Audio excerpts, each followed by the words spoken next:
Well, another trade by CBS in the works. Talking about the Philadelphia Eagles trading for a specific player.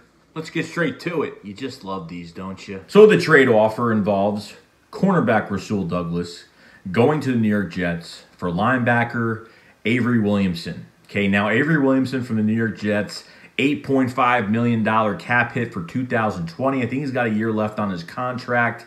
If the Eagles take that on, they'll be paying him a base salary of $6.5 million. Now, I don't know if they want to do this. So to kind of rewind a little bit, when we released Nigel Bradham, I said, wow, the Eagles actually want to fix the linebacker position. Now, the flip of the coin is, do the Eagles want these young guys to compete, or do they want to bring in a veteran guy? This way they're solid with one guy, and you're pretty much done there. Avery Williamson brings a lot to the table. Okay, he's always in the right spot at the right time. He's a good tackler. He's just a high cap number for the Jets, and they probably want to save some money. So they want to at least get maybe a cornerback, which they have corners right now, but they need depth, obviously. Rasul Douglas is not really worth much. The Eagles had him on the trading block.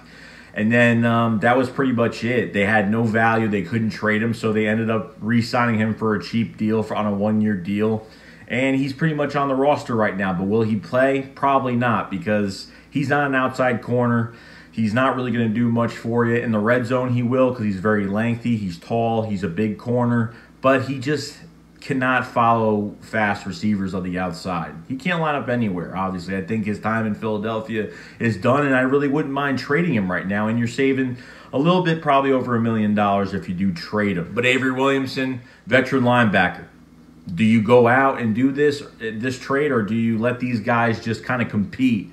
You have Nathan Gary, that's a serviceable backup. That could be, that could be a middle linebacker for the Philadelphia Eagles. Not one of the best at all in the league, but the guy can make the calls. The guy can do some good things. But as a backup, I think that's where he's most fit. TJ Edwards, undrafted linebacker from Wisconsin a couple years ago, showed some flashes in the pan last year. Obviously, we had some injuries at the linebacker position. Doug Peterson seems pretty high on him, so kind of got to see where that goes. Jatavis Brown, we got him from the Chargers. He kind of became a starter for the Chargers when, the linebacker core for the Chargers were increasing, and he got more playing time, and they didn't want to pay him another contract. So Jatavis Brown gets a new era, a new beginning on another team, and kind of just see where he goes. Sean Bradley, that we drafted from Temple, another guy with leadership quality, and probably could be the best coverage linebacker on this team, but we need to see how he plays and see what he does on the field. Davion Taylor, third-round pick from Colorado, okay?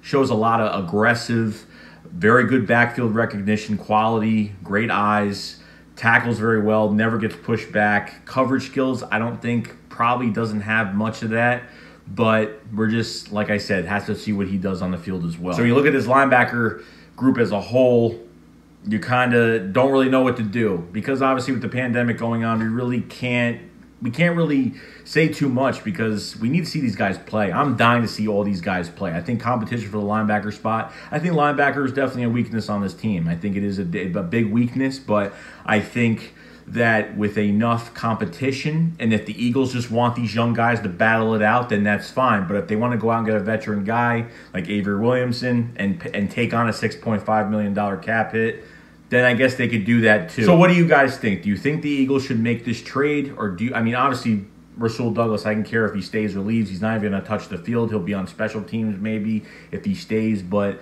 really, what do you guys think about this trade? Should the Eagles go after a veteran linebacker? It might be the right time. Howie Roseman might give Joe Douglas a call and say, hey, let's make that trade. So let me know in the comment section below what you guys think of this, and I will see you guys later. Shakes going up, fly, fly.